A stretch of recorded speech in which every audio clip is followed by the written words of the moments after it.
কর্তৃক আয়োজিত আজকের ওয়াজ ও মাহফিলের পরম শ্রদ্ধাভাজন সভাপতি, আজকের মাহফিলের প্রধান অতিথি, বিশেষ অতিথি, সম্মানিত উলামায়ে কেরাম, বিশেষ করে বীর মুক্তিযোদ্ধা জনাব আলহাজ আব্দুল হান্নান রানা সাহেব উপস্থিত রয়েছেন, আন্তর্জাতিক ইসলামী বিশ্ববিদ্যালয় চট্টগ্রামের সহযোগী অধ্যাপক ডক্টর মাসুদুর রহমান সাহেব উপস্থিত রয়েছেন, আমার প্রিয় দিনী ভাই, প্রিয় ভাই এ ব্লক সমাজ কল্যাণ সমিতির সম্মানিত সেক্রেটারি জনাব মোহাম্মদ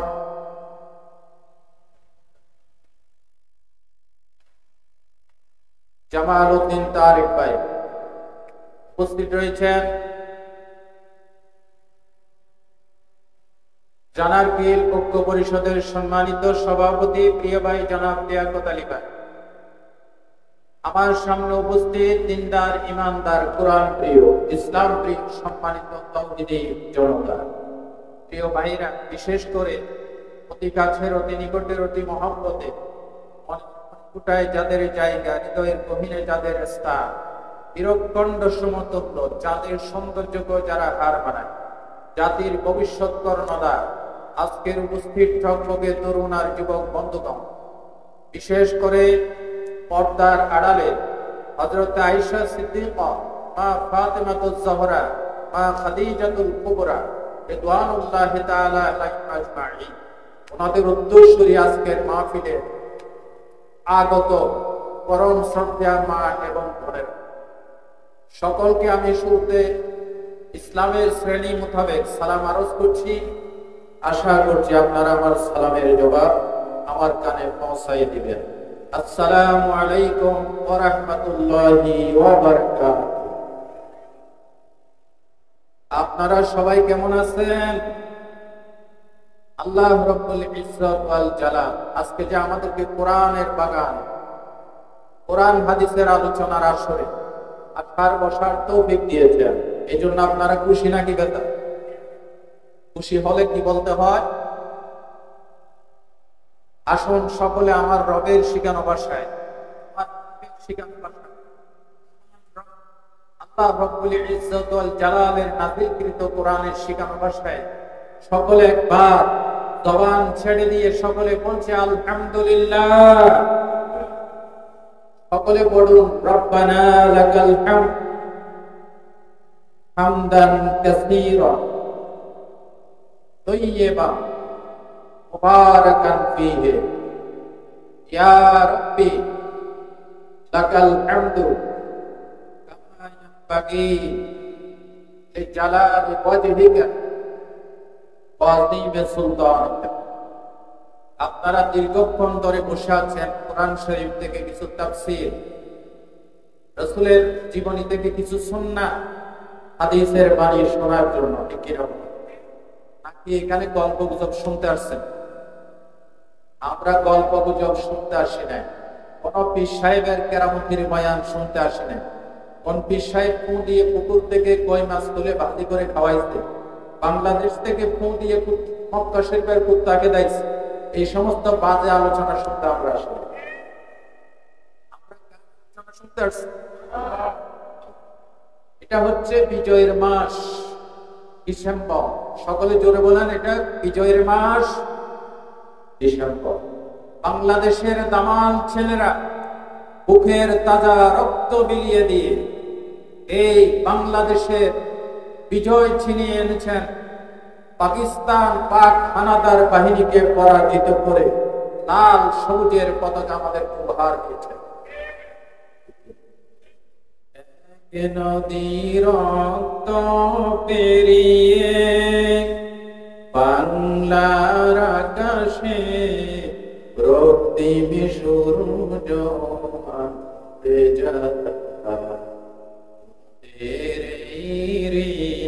কোনদিন শোধ হবে না, হবে না। মৃত্যুর মুখোমুখি দাঁড়িয়ে 7 কোটি মানুষের জীবনের সন্তানের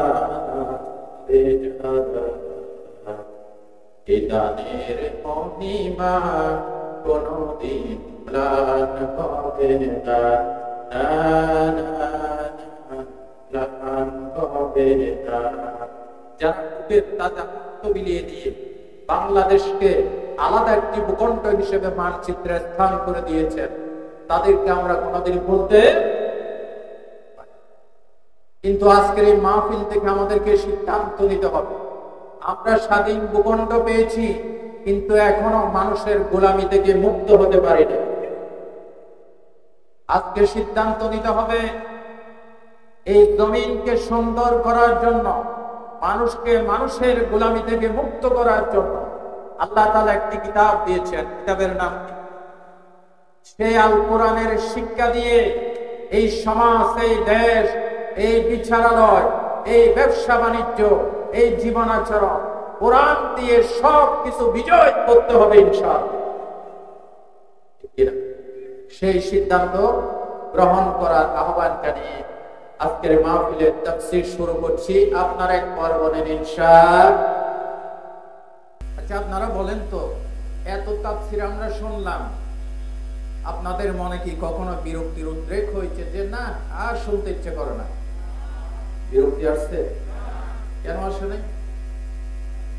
আল্লাহ রাব্বুল আলামিন বলেছেন, নবী আপনি বলে দেন, قُلْ لَوْ كَانَ الْبَحْرُ مِدَادًا لِكَلِمَاتِ رَبِّي لَنَفِدَ الْبَحْرُ قَبْلَ أَن تَنفَدَ كَلِمَاتُ رَبِّي وَلَوْ جِئْنَا بِمِثْلِهِ مَدَدًا।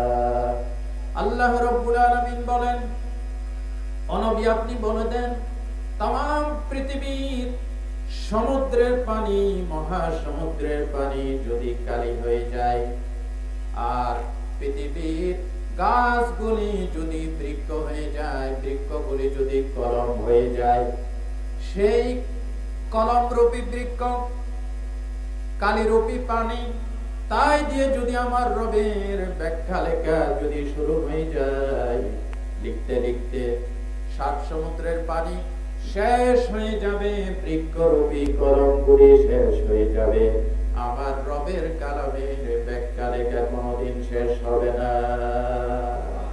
আল্লাহু আকবার।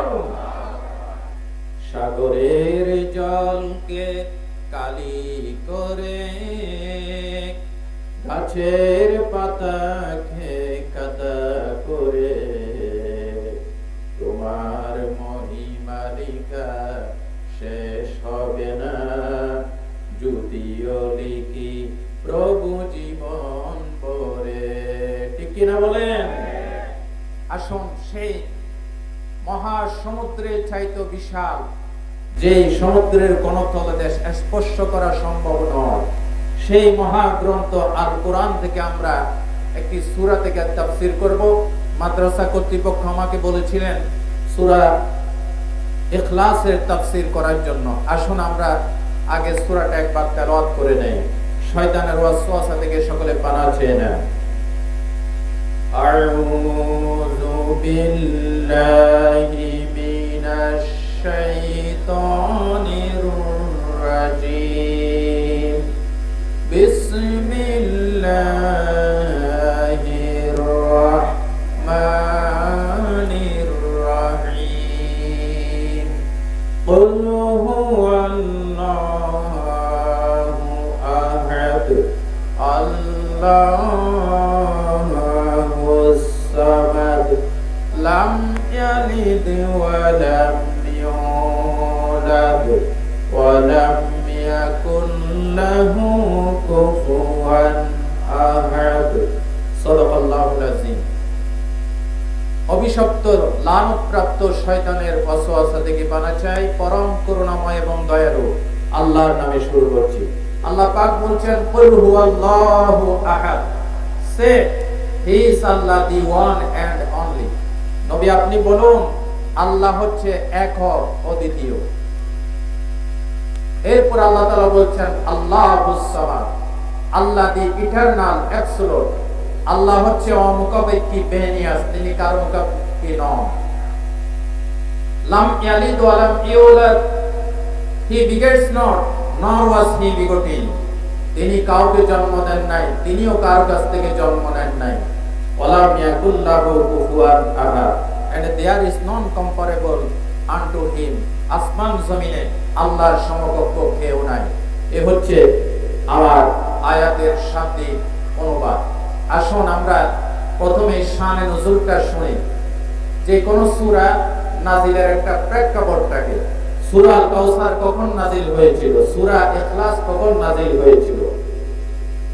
তিরমিজি শরীফের হাদিসে এসেছে নবী করিম সাল্লাল্লাহু আলাইহি ওয়াসাল্লাম যখন তাওহীদের দাওয়াত দিতে লাগলেন, মক্কার কাফেররা এসে বলল, ইয়া মুহাম্মদ উনসুব লানা রাব্বুক, হে মুহাম্মদ তুমি যে খোদার গোলামির দাওয়াত দিচ্ছ ওই রবের বংশ পরিচয় কি, তোমার আল্লাহর বংশ পরিচয় কি। তখন তাদের প্রশ্নের জবাবে আল্লাহ তাআলা সূরা কাউসার নাযিল করেছেন। অন্য বর্ণনায় এসেছে হযরতে আব্দুল্লাহ বিন আব্বাস রাদিয়াল্লাহু তাআলা আনহু বলেন, মদিনা শরীফের কিছু ইহুদিরা এসে রাসূল মাকবুল সাল্লাল্লাহু আলাইহি ওয়াসাল্লামকে বলেছিলেন, মুহাম্মদ তুমি যে রবের দাওয়াত দিচ্ছ সেই রবের গুণাবলী কি, বংশ পরিচয় কি, তাহলে আমরা ঈমান আনবো। এদের ভিতরে কাব ইবনে আশরাফ মুনাফিক লিডার, ইহুদিদের লিডার, এবং হুয়াই ইবনে আখতাব তারাও ছিলেন। তাদের প্রশ্নের জবাবে আল্লাহ এই সংক্ষিপ্ত সূরাটা নাযিল করেন। হযরত আনাস থেকে বর্ণিত হাদিসে তাফসীর ইবনে কাসিরে বলা হয়েছে, মদিনা শরীফের কিছু ইহুদি, খায়বারের কিছু ইহুদিরা এসে নবীকে বললেন, ইয়া রাসূলুল্লাহ, হে মুহাম্মদ সাল্লাল্লাহু আলাইহি ওয়াসাল্লাম, আমরা জানি আল্লাহ তাআলা ফেরেশতাদেরকে বানিয়েছেন নূর দিয়ে, শয়তানকে বানিয়েছেন আগুন দিয়ে, আকাশ বানিয়েছেন ধূম্র দিয়ে, মানুষ বানিয়েছেন মাটি দিয়ে, পৃথিবী বানিয়েছেন ফেনা থেকে যে বুদবুদ উদ্গত হয় সেই পানি থেকে জমিন সৃষ্টি করেছেন। তো তুমি যে খোদার গোলামি দাও সে আল্লাহ কোন জিনিসের তৈরি, কি আল্লাহ কি মাটির তৈরি, না স্বর্ণের তৈরি, নাকি লোহার তৈরি? একবার বলেন নাউজুবিল্লাহ। এই প্রেক্ষাপটে আল্লাহ তাআলা সূরা ইখলাস নাযিল করলেন।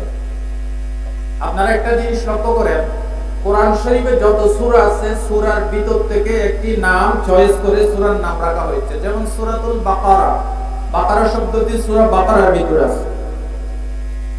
সূরা আল ইমরান, ইমরান শব্দটি সূরা আল ইমরানে আছে। সূরাতুন নিসা, নিসা শব্দটি সূরাতুন নিসাতে আছে। সূরাতুল ফিল, ফিল শব্দটি সূরা ফিলে আছে। সূরা কাউসার, কাউসার শব্দটি সূরা কাউসার আছে। এই একমাত্র ব্যতিক্রমধর্মী সূরা যে সূরার ভিতরে ইখলাস শব্দটা উল্লেখ নাই। তাহলে এই সূরার নামকরণ করা হলো ইখলাস বলে। কেন? কারণ হচ্ছে এই সূরা বাদ দ্বারা এই সূরার ব্যাখ্যা বিশ্লেষণ বুঝলে পরে, এই সূরার শিক্ষা আমল করলে পরে বান্দার ভিতরে একনিষ্ঠতা পয়দা হয়, বান্দা খালেস আল্লাহর গোলাম হতে পারে। এই সূরার বাদ দ্বারা শিক্ষা ব্যাখ্যা বিশ্লেষণের উপরে ভিত্তি করে এই সূরার নাম রাখা হয়েছে ইখলাস। জোরে বলেন সুবহানাল্লাহ। ইখলাস বলা হয় মনোথিইজম কন্ট্রাস্টেড উইথ পলিথিইজম, যেটা বহু ঈশ্বরবাদের বিপরীত, যেটাকে বলা হয় হানিফ, একনিষ্ঠতা। এটা বহু ঈশ্বরবাদের বিপরীত। এই তাদের এই প্রশ্নের জবাবে আল্লাহ সূরা ইখলাস নাযিল করলেন। আল্লাহ তাআলা বলছেন, শুরু করছেন এভাবে, পড়েন সবাই, আল্লাহু আহাদ।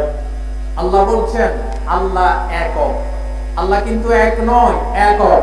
জোরে সোরে বলেন তো আল্লাহ, সবাই বলেন। যদি বলা হয় আল্লাহ এক, তাহলে একের পর দুই আছে।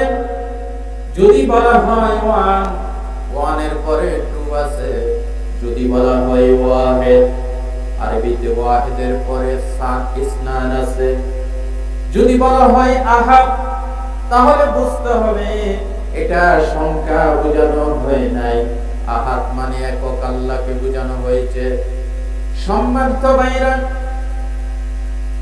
নির্বাচনী এলাকায় যখন ক্যান্ডিডেটরা নির্বাচন করে, তখন যদি বলা হয় এই এলাকায় এবার নির্বাচনের একক প্রার্থী অমুক মিয়া সাহেব, তাহলে বোঝা যাবে তিনি ছাড়া কোনো প্রার্থী।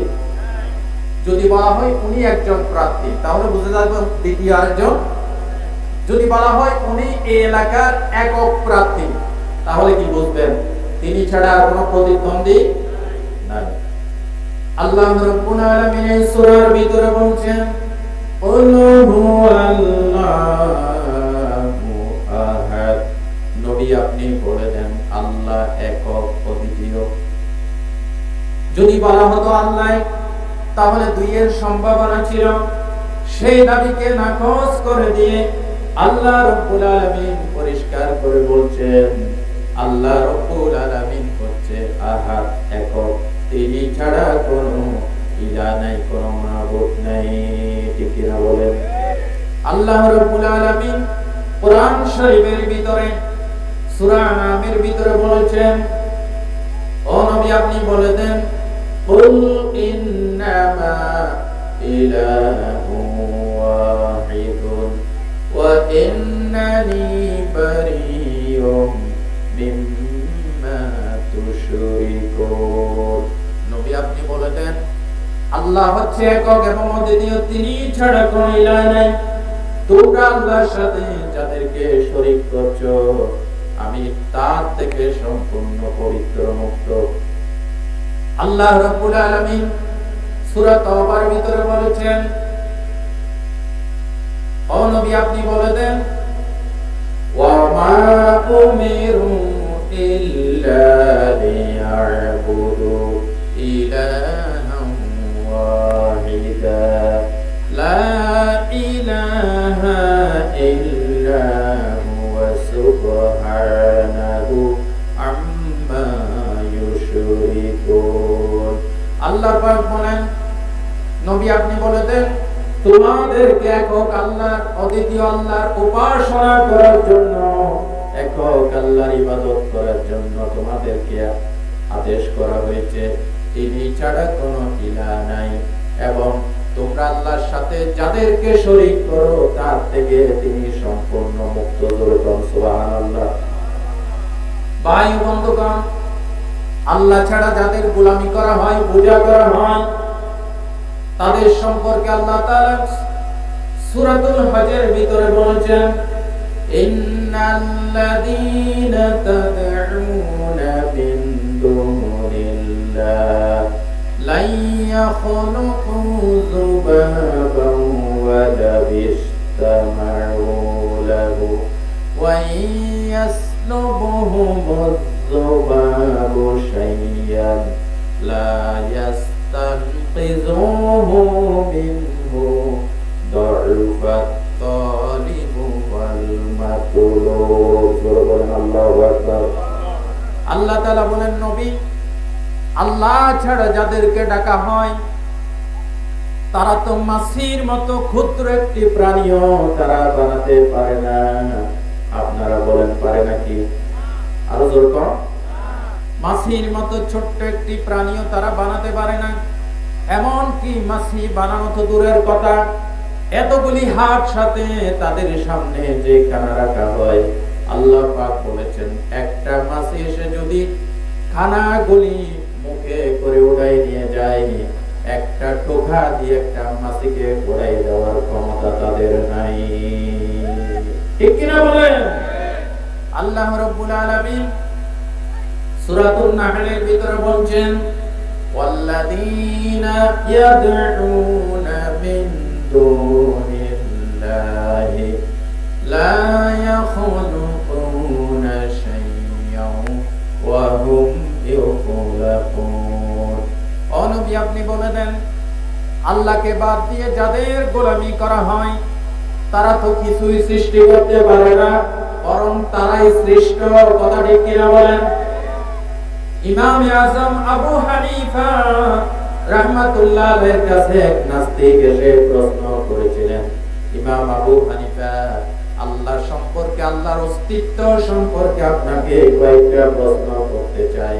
ইমাম আবু হানিফা বলেছেন, প্রশ্ন করো। নাস্তিকেরা প্রশ্ন করল, ইমাম সাহেব, আপনি যে আল্লাহর একত্বের কথা বলেন, তাওহীদের কথা বলেন, ওই আল্লাহ কোন সালে জন্ম লাভ করেছে? জোরে চিল্লাই কোন নাউযুবিল্লাহ। আল্লাহ কোন সালে অস্তিত্বে এসেছে, জন্ম লাভ করেছে? ইমাম আযম আবু হানিফা রাহমাতুল্লাহ আলাইহি বলেন, নাস্তিকেরা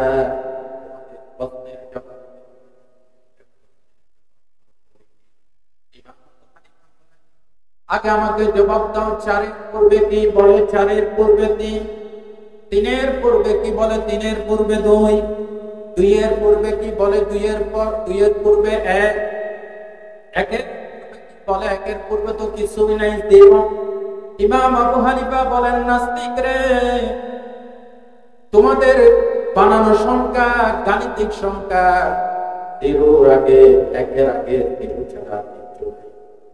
তাহলে সাহসে প্রশ্ন করো, যে আল্লাহ কালের রূপে ইতিহাসের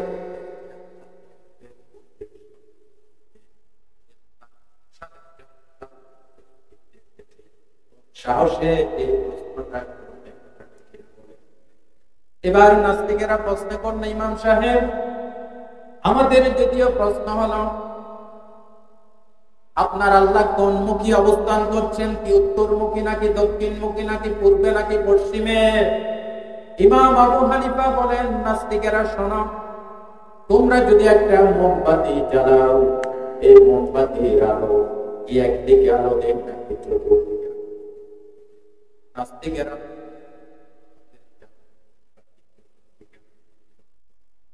ইমাম আযম আবু হানিফা রাহমাতুল্লাহ আলাইহি বললেন, তোমাদের জ্বালানো সাধারণ একটা মোমবাতির আলো,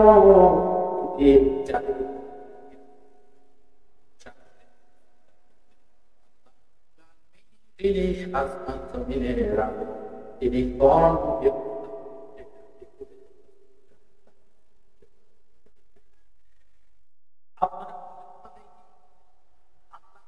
দিকে নাকি চতুর্দিকে? নূরের ভিতরে বলেছেন, আল্লাহু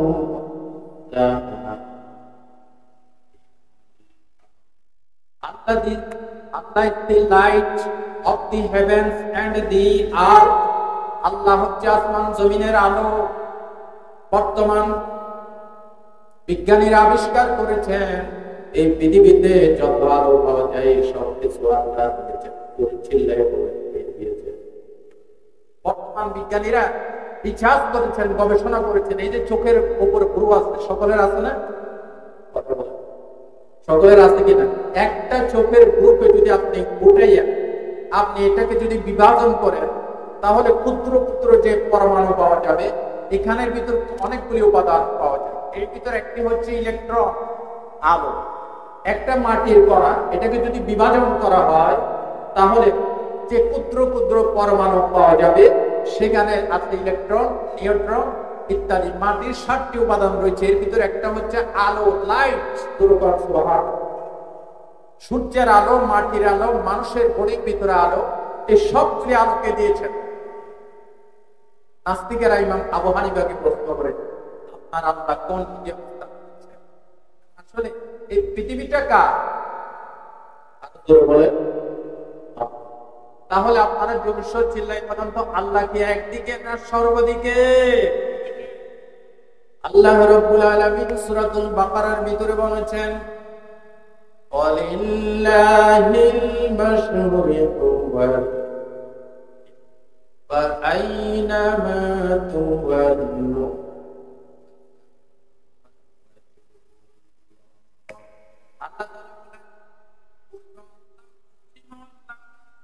যেদিকে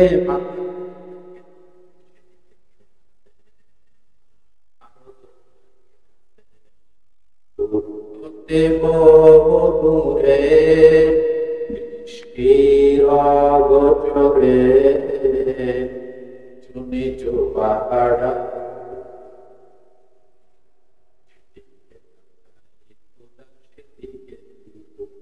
সব দিকে কে? পাহাড়ে পর্বতে গ্রামে গঞ্জে সমুদ্রে, এমনকি যেখানে পৃথিবীর কোন মানুষ কোন বিজ্ঞানী পৌঁছতে পারে নাই, সেখানে আল্লাহ আছেন কিনা? এবার নাস্তিকেরা প্রশ্ন করল, ইমাম আবু হানিফা, আমাদের দ্বিতীয় প্রশ্ন হলো, আপনার আল্লাহ কিসের তৈরি? না স্বর্ণের তৈরি, নাকি লোহার তৈরি, নাকি পানি? ইমাম আজম আবু হানিফা বললেন, নাস্তিকরা, আমার প্রশ্নের জবাব দাও, তোমরা কি কোন মৃত্যু পথযাত্রী মানুষের সামনে উপস্থিত ছিলে নাকি? নাস্তিকেরা বলল, আমরা ছিলাম। ইমাম আবু হানিফা বলেছেন, মৃত্যু হওয়ার আগে তোমাদের সাথে কথা বলেছে? বলে হ্যাঁ, কথা বলেছে। মৃত্যু হওয়ার পর কথা বলেছে নাকি? নাস্তিকেরা বলল, না, মৃত্যুর পর কথা বলে নাই। ইমাম আবু হানিফা বলেন, নাস্তিকেরা জবাব দাও, তাহলে তার হাত আছে, চোখ আছে, নিস্তেজ হয়ে যাওয়ার কারণটা কি কথা বলতে পারে না কেন? নাস্তিকেরা জবাব দিল, সেটা হচ্ছে জীবনের অবসান। তার ভিতরে যে জীবনটা ছিল, রূহটা ছিল, এই রূহটা চলে গেছে, সে কথা বলতে পারে না। এবার ইমাম আজম আবু হানিফা বলেন, নাস্তিকেরা, আমাকে জবাব দাও, তোমার বডির ভিতরে যে রূহটা ছিল, এটা কি স্বর্ণের তৈরি নাকি?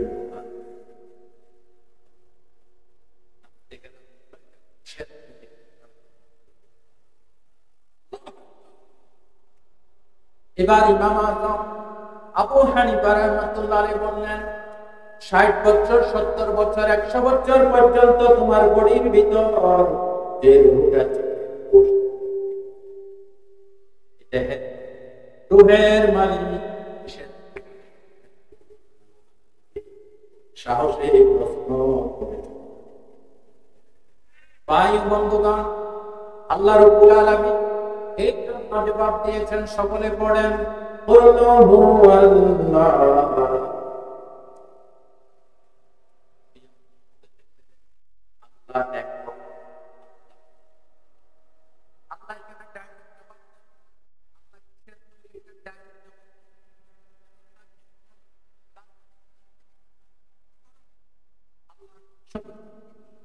কিসের তৈরি? আরে বেকুবরা, আল্লাহ কিসের তৈরি? আল্লাহ তো সংখ্যার ঊর্ধ্বে, আল্লাহ কোনো কিছুর মুহতাজ নন, তাকে কেউ তৈরি করে।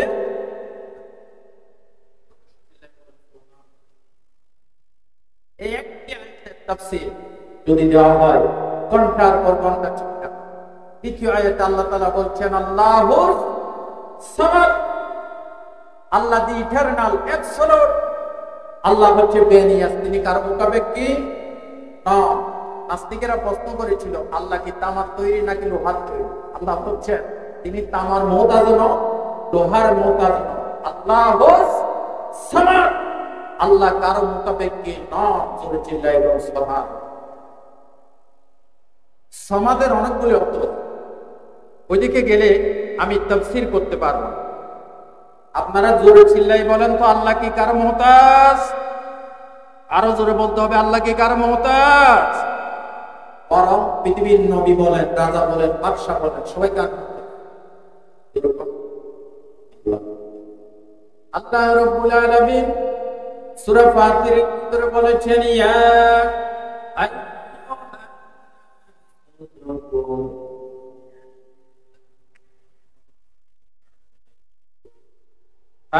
মিন খালিকিন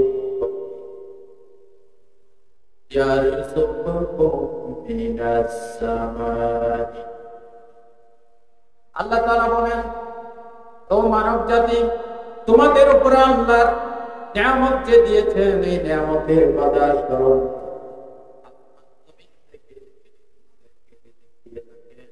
আল্লাহ ছাড়া দ্বিতীয় কোনো খালেক নাকি?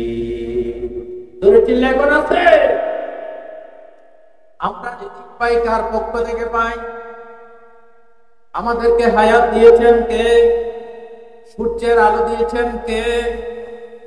গোটা পৃথিবীর সবাই আল্লাহ তাআলার নিয়ামতের মুহতাজ, কিন্তু তিনি কারো মুহতাজ নন। কথা ঠিক কিনা বলেন? আমরা যদি আল্লাহর ইবাদত করি, আল্লাহ রাব্বুল আলামিনের রাজত্ব আরো কয়েক বছর বৃদ্ধি পাবে। আমরা যদি আল্লাহর গোলামীকে অস্বীকার করি, আল্লাহর নাফরমানি করি, আল্লাহর রাজত্ব ফুরিয়ে যাবে। কথার জবাব দেব, আল্লাহর রাজত্ব শেষ হয়ে যাবে। নাউযুবিল্লাহ। যেমন কি ছিলেন ঠিক তেমন কি থাকবেন, মোটেও তিনি পরিবর্তিত হবেন না, ঠিক কিনা? আল্লাহ বয়স, স্থান, কাল, ইতিহাসের ঊর্ধ্বে। আল্লাহু সামাদ। বাদশাহ হারুন রশিদের দরবারে অনেক বড় বড় বুজুর্গ ব্যক্তিরা থাকতেন। একবার বাদশাহ হারুন রশিদ তার এক দরবারে উজিরকে বললেন, উজির আমার জন্য এক গ্লাস পানি নিয়ে আসেন। উজির পানি নিয়ে আসলেন। বাদশাহ হারুন রশিদ পানিটা পান করবেন, ঠিক সেই সময় তার দরবারে উপস্থিত এক বুজুর্গ ব্যক্তি বলল, বাদশাহ রাখেন, পানিটা একটু পরে পান করেন। বল কেন? বাদশাহ আপনি যে পানিটা পান করতেছেন, এই পানি পান না করলে যদি আপনার জীবনের অবসান হয়, আপনি না বাঁচেন, বলেন তো দেখি পানিটা আপনি কয় টাকা দিয়ে কিনে খাবেন? বাদশাহ হারুন রশিদ বললেন, প্রয়োজনে আমার রাজত্ব সুদ্ধা বিলাইয়ে দেব, আর আমার জীবন বাঁচানো রাজত্ব দিয়ে কি করবো? যদি এমন অবস্থা হয়, আমার পুরো রাজত্ব দিয়ে হলো এক গ্লাস পানি আমি পান করব। বললেন, বুজুর্গ বললেন, এবার ঠিক আছে, পানিটা পান। ব্যক্তি বলতেছে, আপনার কাছে দ্বিতীয় প্রশ্ন, আপনি যে পানিটা পান করলেন, এই পানি যদি আপনার গলার ভিতরে আটকে দেয়, করা ছাড়া যদি আপনার জীবন ঝুঁকির সম্মুখীন হয়, আপনি না বাঁচেন, তাহলে কত হাজার কোটি টাকা দিয়ে এই পানিটা আপনি বের করার চেষ্টা করবেন? বাদশাহ হারুন রশিদ বললেন, প্রয়োজনে আমি রাজত্ব বিলাইয়ে দেব এই এক ডুব পানি বের করার জন্য। কারণ এই এক ডুব পানি বের না করলে আমার জীবন যদি না বাঁচে, আমি রাজত্ব দিয়ে কি করবো?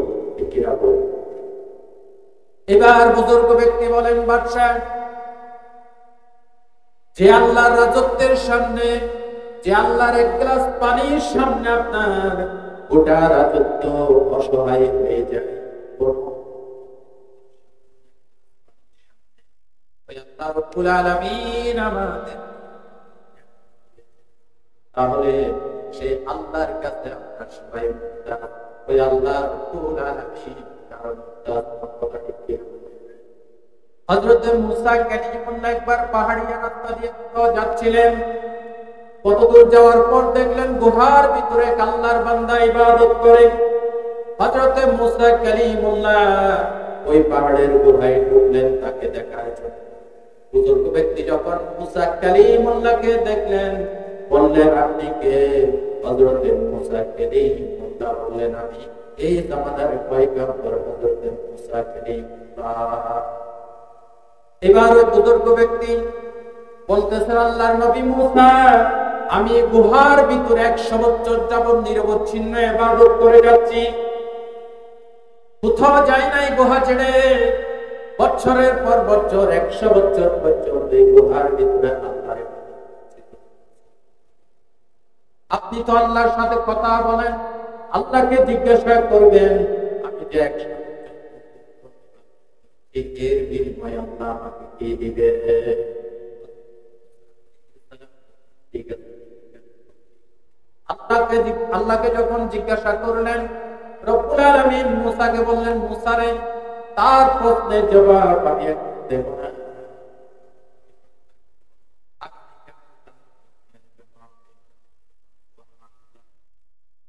মুসা আলাইহিস সালাম বললেন, আল্লাহর বান্দা, আগামীকাল আল্লাহ তোমার প্রশ্নের জবাব দিবে। বলে, ঠিক আছে। মুসা কালিমুল্লাহ চলে গেলেন। ওই বুজুর্গ ব্যক্তি আল্লাহর ইবাদত গুজার বান্দা প্রতিদিন তিনি একটি ঝর্ণায় গোসল করতে যেতেন। আসার টাইমে এক পাত্র ঝর্ণা থেকে পানি নিয়ে চলে আসতেন। প্রতিদিনকার মতো আজকে তিনি জান্নাতে গোসল করার জন্য রওনা হয়েছেন, কিন্তু মাইলের পর মাইল হাঁটতেছেন, ঝর্ণা খুঁজে পান না, ঝর্ণা পাচ্ছেন না। সারাদিন হাঁটতে হাঁটতে তিনি ক্লান্ত হয়ে গেছেন। এই পাহাড়ি এলাকায় কোথাও পানি পাওয়া যায় না। তার জীবন হুমকির সম্মুখীন হয়ে গেল। এক জায়গায় বসে পড়লেন, পিপাসায় তার বুকের ছাতি ফেটে যায়। এমন টাইমে লক্ষ্য করলেন সামনে দিয়ে আল্লাহর বান্দা যাচ্ছে। এই বুজুর্গ ব্যক্তি ডাক দিয়েছেন, ভাই একটু এদিকে আসেন, এদিকে আসেন, আপনি আমাকে এক ঢোক পানি খাওয়ার আমার জীবন হয়ে থাকবে না। ওই আগন্তুক লোকটি বলল, ভাই পাহাড়ি এলাকায় আমার কাছে মাত্র এক ঘটি পানি আছে, এক গ্লাস পানি আছে, এই পানি তো আমারও প্রয়োজন, তোমাকে যদি দেয় আমি পানি করতে পারবো পরবর্তীতে। এবার বুজুর্গ ব্যক্তি বললেন, ভাই দরকার হলে আপনি যত মূল্য চান তত মূল্য দেব, আমাকে এক গ্লাস পানি পান করার দিতে। ওই লোকটি বললেন, এক গ্লাস পানি দিতে পারি, বলো কি মূল্য দিবে? ওই বুজুর্গ ব্যক্তি বলল, আমার কাছে টাকা নাই, পয়সা নাই, কিছু নাই, বিগত জীবন আমি 100 বছরের ব্যাপার। এবার ওই লোকটি বলল, ঠিক আছে, এক ঢোক পানি পান করো, তোমার ইবাদতের সওয়াব হবে। এক গ্লাস পানি পান করলে ওই বুজুর্গ ব্যক্তি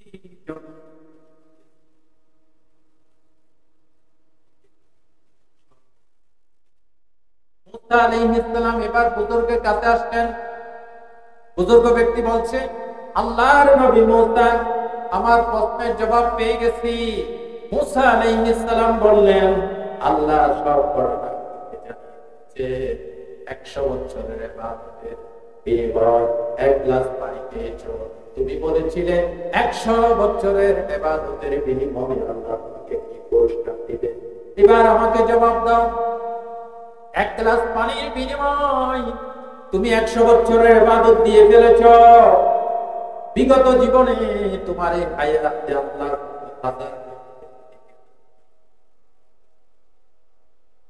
আল্লাহ তোমাকে কত নিয়ামত দিয়েছেন, এই নিয়ামতের শুকরিয়া কয় হাজার বছরের ইবাদত দিয়ে শোধ করবে। আল্লাহু আকবার। এবার ওই বুজুর্গ ব্যক্তি কাঁদতেছে আর বলতেছে, মুসা আল্লাহর এক গ্লাস পানির মূল্য দিতে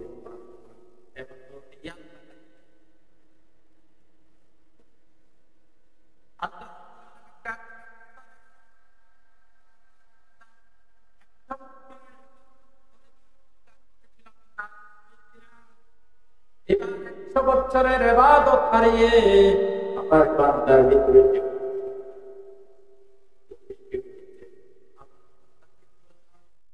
100 বছর সূচনায় আমি আল্লাহু আকবার।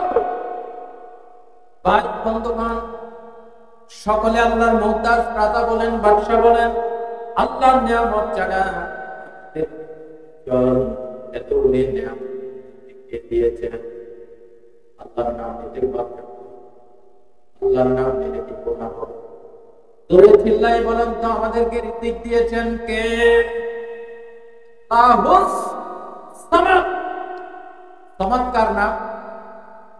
হাদিস শরীফে এসেছে, এক ব্যক্তি সারা জীবন কান্দে মূর্তি নিয়ে বেড়ায়, তো সে জিকির করতো সালাম ইয়া সালাম ইয়া সালাম, মানে হে মুক্তি, হে মুক্তি, মুক্তির নাম নিয়ে জিকির করতো। একদিন এই ব্যক্তি সালাম সালাম সালাম করতে করতে তার অজান্তে মুখ ফসকে বেরিয়ে গেল সামাদ। সাথে সাথে গায়েব থেকে লাব্বাইক ইয়া আল্লাহু আকবার। লোকটি হতচকিত হয়ে গেল, সারা জীবন সালাম সালাম করলাম, কোনো জবাব পাইলাম না। সামাদ বলার সাথে সাথে কে জবাব দিল? গায়েব থেকে অবশিষ্ট বান্দা। সারা জীবন হাতের তৈরি মূর্তিকে সালাম সালাম করবে, কিয়ামত পর্যন্ত করল মুক্তি করে জবাব দিতে পারবে? সামাদ, আমি আল্লাহ। বান্দারে, কুলক্রমে তোর মুখ থেকে যখন একবার সামাদ বেরিয়ে গেছে,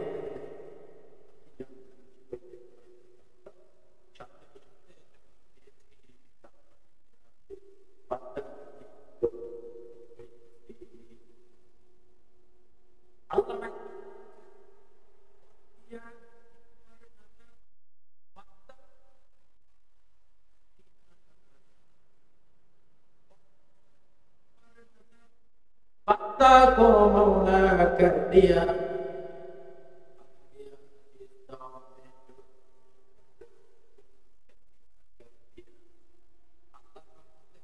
नजर যদি এক ফোঁটা পানির উপর পড়ে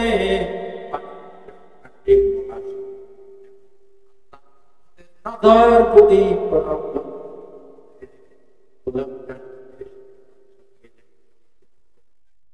ভাই বন্ধুগণ বলতেছিলাম আল্লাহ কারো মুহতাজ নন, সকলে আল্লাহর মুহতাজ।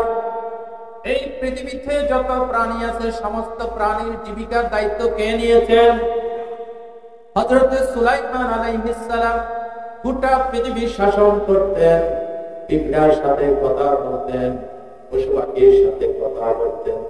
সুবহানাল্লাহ। হযরত সুলাইমান একদিন নদীর পাড়ে বসে আছেন, হঠাৎ করে লক্ষ্য করে দেখলেন একটা পিঁপড়া মুখের ভিতরে একটা গমের দানা নিয়ে যায়। গমের দানাটা নিয়ে যখন সমুদ্রের পাড়ে এসেছেন,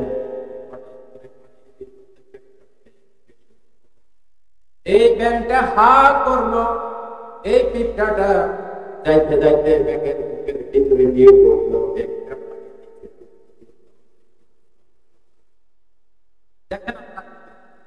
আল্লাহর কুদরত কি, অবাক হয়ে যাবেন আল্লাহ কিভাবে প্রাণীদের খানা পৌঁছাচ্ছে।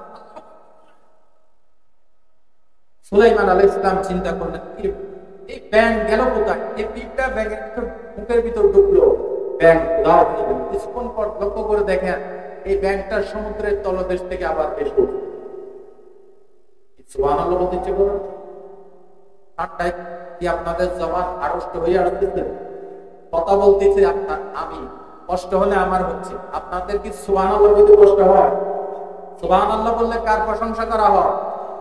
ইন্না বিকুল্লি তাসবিহাতিন সাদাকা। একবার সুবহানাল্লাহ বললে একটা সাদাকা।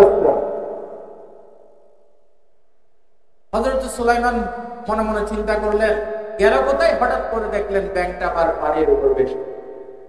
হযরত সুলাইমান আলাইহিস সালাম লক্ষ্য করলেন ব্যাঙে হা করেছে।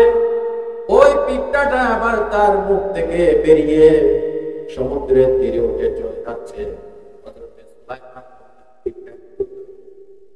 পিঁপড়া বলতেছেন আল্লাহর নবী কি বলবেন? পিঁপড়ার ভাষা বুঝতেন হযরত সুলাইমান। সুবহানাল্লাহ। গোটা পৃথিবী শাসন করেছেন হযরতে সুলাইমান আলাইহিস সালাম। পাখির ভাষা বুঝতেন, পাখির সাথে কথা বলতেন। সূরাতুন নামলে আল্লাহ তাআলা বলেছেন ইয়া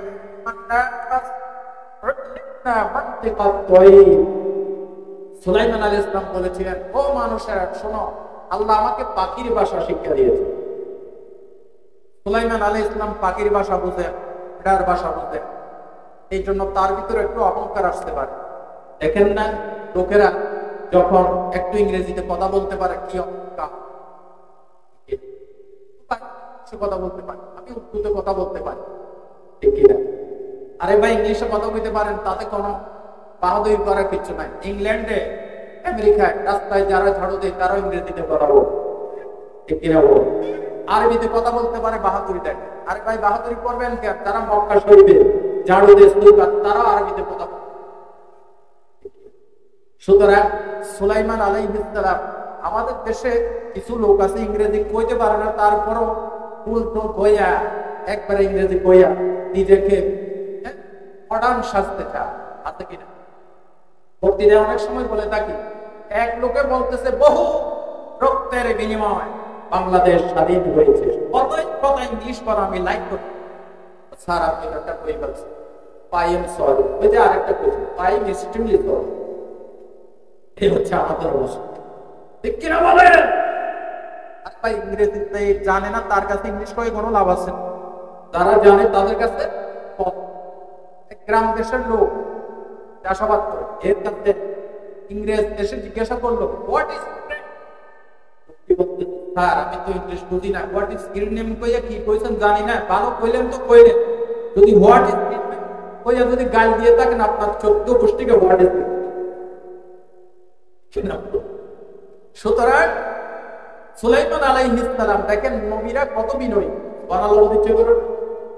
আল্লাহর নবীরা কত বিনয়ী, পিঁপড়ার ভাষা বোঝে, গাছের ভাষা বোঝে, বাঁশের ভাষা বোঝে, জিন জাতি তার অনুগত, বাতাস। আমাদেরকে যদি কাউকে ক্ষমতা দেওয়া হতো এখন পৃথিবী উড়াই ফেলত, মানুষ একটা আর রাখতো না। সুলাইমান আলাইহিস সালাম পাখির ভাষা, পিঁপড়ার ভাষা পর্যন্ত বুঝেন, তার ভিতর একটা অহংকার আসতে পারে। এই জন্য আল্লাহর কাছে বলেছেন, রব্বি আউযি'নি আন আশকুরা নি'মাতাকা আল্লাতী আন'আমতা আলাইয়া ওয়া আলা ওয়ালিদাইয়া ওয়া আনা আ'মালা সালিহান তারদাহু ওয়া আদখিলনি বিরাহমাতিকা ফি ইবাদিকাস সালিহিন। সূরা চিল্লায়ে পড়ুন সুবহানাল্লাহ। সুলাইমান আলাইহিস সালাম বললেন, আল্লাহ তুমি আমার যে নিয়ামত দিয়েছো, আল্লাহ এটা আমার নিজস্ব কোনো যোগ্যতা না, তুমি দিয়েছো। আল্লাহ আমার মা বাবার উপর যে নিয়ামত দিয়েছো, এগুলির বিনিময় আল্লাহ আমি যেন অহংকারী না হই, তোমার শুকরিয়া আদায় করার তৌফিক আমাকে দিও এবং আমাকে নেক আমল করার তৌফিক দিও। আমিন। এবার সুলাইমান আলাইহিস সালাম পিঁপড়াকে বলতেছেন, পিঁপড়া একটু আগে দেখলাম একটি গমের দানা নিয়ে তুমি ব্যাঙের মুখে হাত ঢুকে গেলে, আমার কোথাও দাও দিয়ে আসলে। পিঁপড়ার জবান খুলে গেছে। পিঁপড়া তার ভাষা দিয়ে বলতেছে, আল্লাহর নবী, এই সমুদ্রের পানির নিচে শৈবাল আছে, বিশাল পাথর খণ্ড আছে, এই পাথর খণ্ডের নিচে অনেক কীড়া আছে, পোকামাকড় আছে, এর ভিতরে কিছু পোকা মাকড় আছে, অন্তর চোখে দেখতে পাই না। আল্লাহ আমি পিঁপড়াকে দায়িত্ব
দিচ্ছি,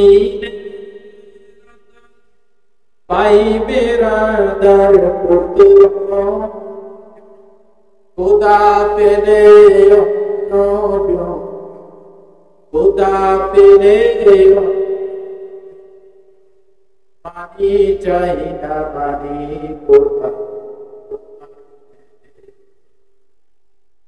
এই সুন্দর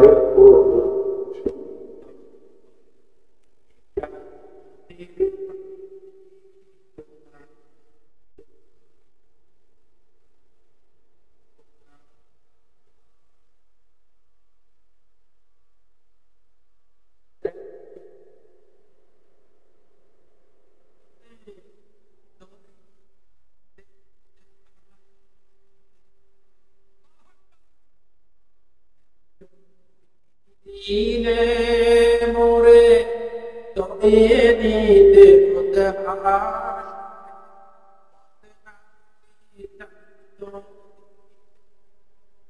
না ভুলি, তাই তো দিতে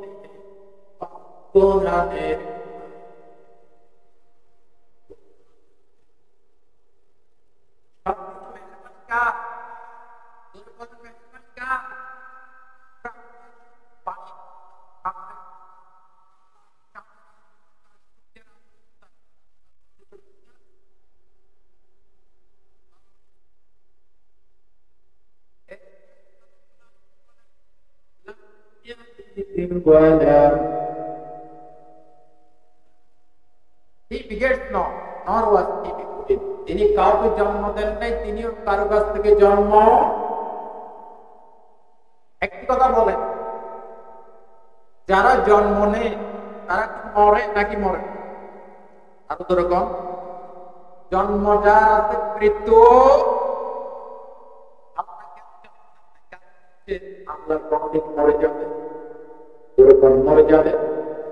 তার নাম হচ্ছে হাই, চিরঞ্জীব। হযরত মুসা আলাইহিস সালাম আল্লাহকে বলেছিলেন, আল্লাহ তুমি নাকি ঘুমাও না। আল্লাহ কই কেন, তোমার বিশ্বাস হয় না? তো আল্লাহ বিশ্বাস করো, তুমি না ঘুমাই পারো কেন?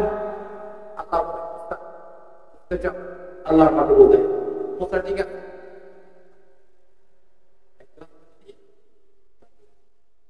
মুসা আলাইহিস সালাম এক গ্লাস পানি নিয়ে দাঁড়িয়ে রইলেন। রাত যখন গভীর হয়েছে, আল্লাহ বললেন ঘুম মুসাকে ধর। মুসাকে ধর। ঘুম যখন মুসা আলাইহিস সালামকে ডাক করল,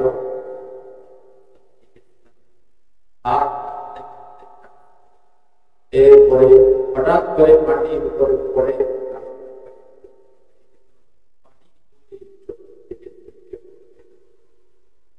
হযরত মুসা আলাইহিস সালাম ভয় পেয়ে গেলেন, আল্লাহ গ্লাস ভেঙে গিয়েছে, পানিগুলো ছিটকে পড়েছে। আল্লাহ বলেন মুসা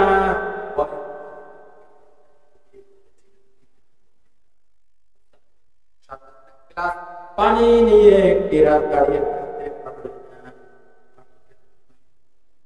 এই পৃথিবীর আসমান জমিন, চন্দ্র গ্রহ সূর্য নক্ষত্র 18,000 মাখলুকাতের ট্রাফিক কন্ট্রোল আমি আল্লাহর হাতে।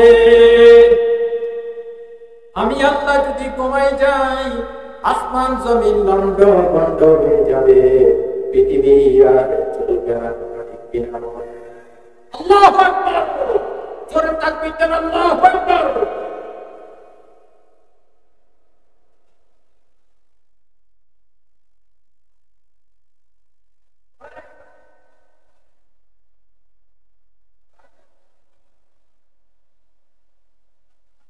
ভাই ও বন্ধুগণ, আল্লাহ জন্ম নেন নাই কারণ এটা তার শানের খেলা।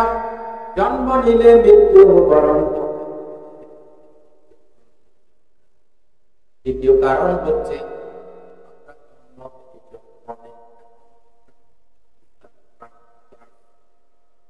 আমরা সম্পত্তি রেখে যাই, জায়গা জমি রেখে যাই, আমাদের উত্তরাধিকাররা ভোগ করে। কথা ঠিক কিনা বলেন?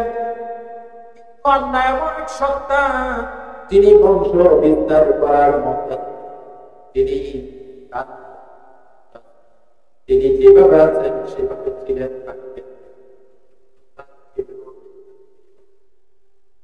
খ্রিস্টানেরা বলছে আল্লাহ ছেলে আছে।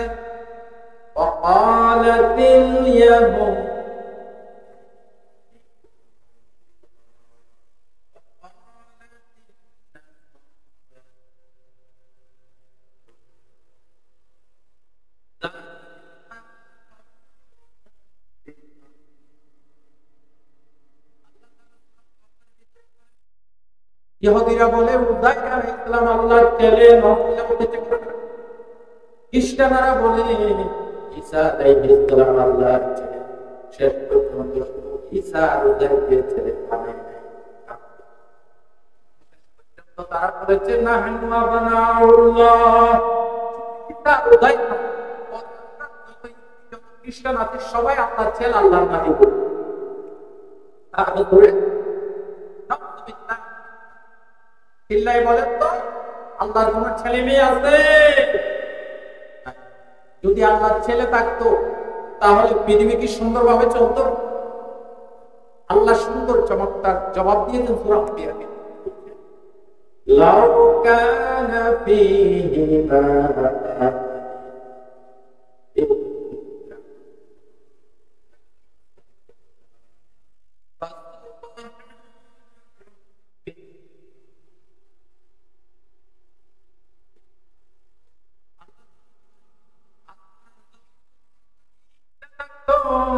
আসমান জমিনে গন্ডগোল লেগে যেত।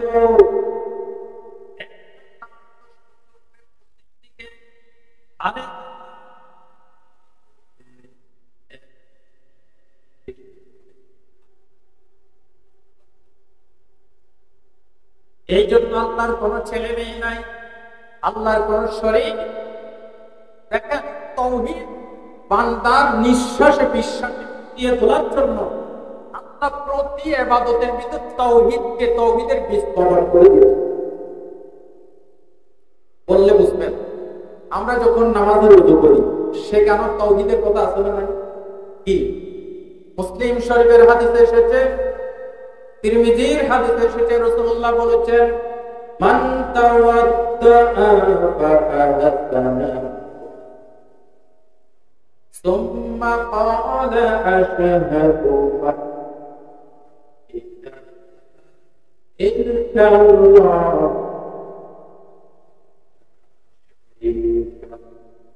ওয়া আশহাদু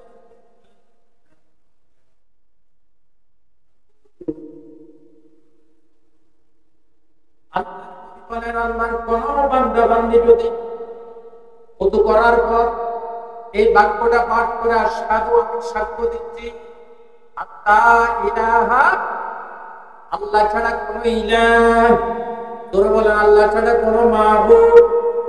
দেখছেন ওযু করতেন, এটার সাথে সম্পর্ক কি? ওযু করে নামাজ পড়বেন, এটার সাথে সম্পর্ক। আল্লাহ বলেন না জায়গায় জায়গায় আমার বান্দা যাতে শিরকের ভিতর লিপ্ত না হয়, জায়গায় জায়গায় আমি তাওহীদের বীজ বপন করে দিয়েছি। আল্লাহর নবী বলেন ওযু করার পর এই বাক্যটা যদি আল্লাহর কোন বান্দা বান্দি করে, বিশ্ব নবী বলেছেন তুফতাহু সামানিয়াতু আবওয়ানা বিল জান্নাহ ইয়াদখুলু মিন আইয়িহা শা। আল্লাহর নবী বলেন এই বাক্যটা যদি একবার পড়ে জান্নাতের 8টা দরজা তার খোলা হয়ে যাবে। বিশ্ব নবী বলেছেন জান্নাতের যেই দরজা দিয়ে খুশি সেই দরজা দিয়ে সে প্রবেশ করতে পারবে। শুধু ওযুতে ক্ষান্ত হয় নাই, আযানের ভিতরে তাওহীদের কথা আল্লাহ ফুটিয়ে দিয়েছেন আশহাদু আল্লা ইলাহা, ইকামতের ভিতরে আশহাদু আল্লা ইলাহা, নামাজের নিয়ত বেঁধেছেন সুবহানাকাল্লাহুম্মা ওয়া বিহামদিকা ওয়া তাবারাকা ইসমুকা ওয়া তাআলা জাদ্দুকা ওয়া লা ইলাহা, আল্লাহ ছাড়া বান্দা কোনো ইলাহ নাই। নামাজে সালাম ফিরিয়েছেন, আবার ঘোষণা দাও। বিশ্বনবী ফরজ নামাজের পর পড়তেন, কি পড়তেন? লা ইলাহা ইল্লাল্লাহু ওয়াহদাহু লা শারীকা লাহু লাহুল মুলকু ওয়া লাহুল হামদু ওয়া হুয়া আলা কুল্লি শাইইন কাদির। আল্লাহু আকবার। জায়গায় জায়গায় বান্দার ভিতর যাতে শিরিক না ঢোকে, বান্দাকে শিরিক মুক্ত করার জন্য আল্লাহ প্রত্যেক জায়গায় তাওহীদের বাক্য সেট করে দিয়েছেন। কিন্তু আমরা বুঝি না, এদিকে নামাজও পড়ে আবার বাবার দরবারে গিয়ে সিজদা মারে, কি না কয়? আর বলে আল্লাহর দন নবীকে দিয়া আল্লাহ গেছেন গায়েব হয়া, কেউ ফিরে না খালি হাতে হাজারে তোর দরবারে। জোরে কোন নাউজুবিল্লাহ। খাজা মুঈনুদ্দিন চিশতি রাহমাতুল্লাহ আলাইহি ভারতবর্ষে পিতৃরাজের সাথে লড়াই করে ইসলাম প্রতিষ্ঠা করেছেন। তার নামে যারাই গজল বানিয়েছে তিনি তাকলে লোকগুলিকে জুতা বেড়া করতেন। আল্লাহর কোরআনের সম্পূর্ণ কন্ট্রাডিকশন সৃষ্টি হয়। আল্লাহ কি বলেছেন? ইয়া আইয়ুহান নাস আনতুমুল ফুকারাউ ইলাল্লাহ ওয়াল্লাহু হুয়াল গানিয়ুল হামিদ। আল্লাহ বলেছেন ও বান্দারা, ও মানব জাতি, ফেরাউন, নমরুদ, আবু জেহেল, আবু লাহাব, পৃথিবীর রাষ্ট্র শাসক নবী রাসূল সকলকে বলছি তোমরা সবাই ফকিরের গোষ্ঠী। আমরা সবাই কি ফকির। আল্লাহ বলতেছে তোরা ফকির, আর এরা কই খোদার জমিন, আল্লাহর জমিনে থাকে, এরা আল্লাহকে ফকির বানায়। জমিন কার? আল্লাহ বলতেছে এত বড় সাহস, আমার জমিনে থাকে, আমার ফকির বানাচ্ছে। ঠিক কিনা বলেন? আসলে আল্লাহ বলছেন আমি ফকির নই, তোরা ফকির, তোদের 14 গোষ্ঠী ফকির। ঠিক কিনা? ওয়াল্লাহু ওয়ান্তুমুল ফুকারা ওয়াল্লাহু হুয়াল গানিয়ুল হামিদ। আমি হচ্ছি গণী, আমি নিজের থেকে নিজে ধনী। হামিদ, আমি নিজের থেকে নিজে প্রশংসিত। দুর্বল সুবহানাল্লাহ। লাম ইয়ালিদ ওয়ালাম, তিনি কারো কাছ থেকে জন্ম নেন নাই, তিনিও কারো কাছে কাউকে জন্ম দেন নাই। কিন্তু আমাদেরকে ছেলে মেয়ে দেন কে? আল্লাহ বলে যে আমি তো তোমাদেরকে দিয়ে থাকি। এবার জোরে চিল্লায় বলেন তো ছেলে দেওয়ার মালিক, মেয়ে দেওয়ার মালিক আল্লাহ। ছেলে মেয়ে যখন হয় না তখন কি মাজারে দৌড়াবেন নাকি আল্লাহর কাছে চাইবেন? সূরা ফাতিহার ভিতরে বারবার আল্লাহর কাছে ওয়াদা করি, ইয়াকা না'বুদু ওয়া ইয়াকা নাস্তাঈন, আল্লাহ একমাত্র তোমারই ইবাদত করি এবং তোমারই কাছে সাহায্য চাই। মাজারে যাবেন শুধু আল্লাহর ওলিদের কবর জিয়ারত করবেন, চাইবেন কার কাছে? আল্লাহর কাছে।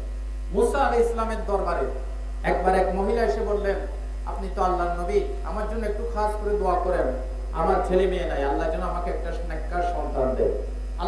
আল্লাহর নবী মুসা হাত তুলে দোয়া করলেন। আল্লাহ বলেন, মুসা তুমি দোয়া করলেও কাজ হবে না, আমি তার কপালে লিখে দিয়েছি সে বান্দা, তার ছেলে মেয়ে হবে না। মুসা আলাইহিস সালাম বললেন, তুমি চলে যাও, আল্লাহ বলে দিয়েছেন তোমার ছেলে মেয়ে হবে না। মহিলা কাঁদতে কাঁদতে চলে গেল। এক বছর পরে এসে বললেন, আর একটু আল্লাহর কাছে দোয়া করেন, আল্লাহ যেন আমাকে একটা সন্তান দেয়। মুসা আলাইহিস সালাম দোয়া করলেন, আল্লাহ বলে দিলেন আমার বান্দাকে বলে দাও তাকে আমি বান্দা বানিয়েছি, তার কোনো ছেলে মেয়ে হবে না। আরেক বছর পরে মহিলা একটি ফুটফুটে সন্তান নিয়ে কোলে করে মুসা আলাইহিস সালামের দরবারে হাজির হয়ে গেলেন। মুসা আলাইহিস সালাম অবাক হয়ে জিজ্ঞাসা করলেন, মহিলা তোমার আল্লাহ বলেছেন তুমি তো বান্দা, তোমার কোনো ছেলে মেয়ে হবে না, এই সন্তান কোত্থেকে পেলে আমাকে বলো। আল্লাহর বান্দি বলেন, মুসা তুমি যখন বলেছো আল্লাহ বলেছেন আমি বান্দা, তখন আমি এই এক বছর পর্যন্ত আল্লাহর দরবারে সিজদা দিয়ে কান্নাকাটি করেছি, ও মাবুদ ও রহমান রহিম, তোমার রহমান রহিম নামের উসিলায় আমি বান্দিকে একটা তুমি সন্তান দিয়ে দাও। আল্লাহ রাব্বুল আলামিন আমার দোয়া কবুল করে এক সিদ্ধান্ত পাল্টিয়ে ফেলেছেন, আমাকে একটা সন্তান দিয়েছেন।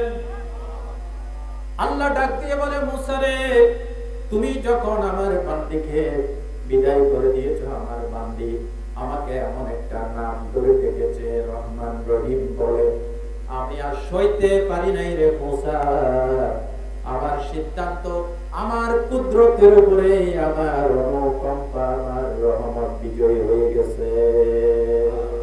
তুমি রহমান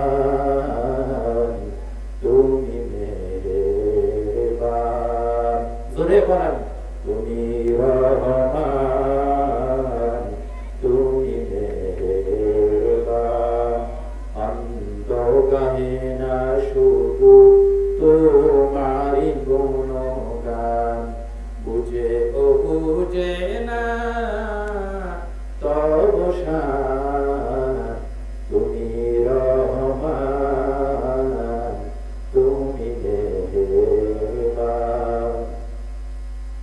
জনম জনম যদি গাহি তোমারি মহিমা গান, শেষ হবে নাহি। সুবহানাল্লাহ চলুন। জনম জনম যদি গাহি তোমারি মহিমা গান, শেষ হবে নাহি। বরে অবরে না যেন, বরে অবরে না যেন সাহারায় প্রাণ, তুমি রহমান তুমি মেহেরবান। আল্লাহু আকবার। আল্লাহর রহমতের কোনো শেষ সীমানা নাই। আল্লাহ রাব্বুল আলামিন তার রহমতকে 100 ভাগ করেছেন, জোরে বলেন কয় ভাগ? 100 ভাগ করে একটি ভাগ তামাম পৃথিবীর প্রাণী জগতে ছড়াই দিয়েছেন। এক ভাগ রহমতে ভাগে যতটুকু আমরা পেয়েছি, এই মহব্বতের সন্তানের জন্য স্থির, স্ত্রীর জন্য স্থির, মা বাবার মহব্বত, সন্তানাদির মহব্বত, প্রাণী কোলের ভিতরে গরু তার বাছুরের জন্য রহমত মহব্বত আছে না নাই?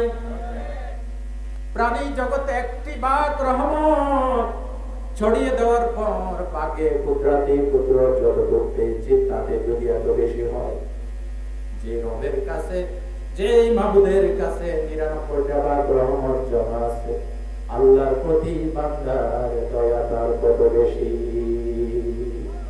আল্লাহু আকবার। ভাই ও বন্ধুগণ, এই জন্য আল্লাহ তাআলা বলেন আমার কাছে চা, সব কিছু আমি দেব, তোদের কাছ থেকে কিছু চাই না। বান্দা শুধু একটু শুকরিয়া আদায় করবি, আমার নিয়ামত খাইবি আর করবি আলহামদুলিল্লাহি রাব্বিল আলামিন।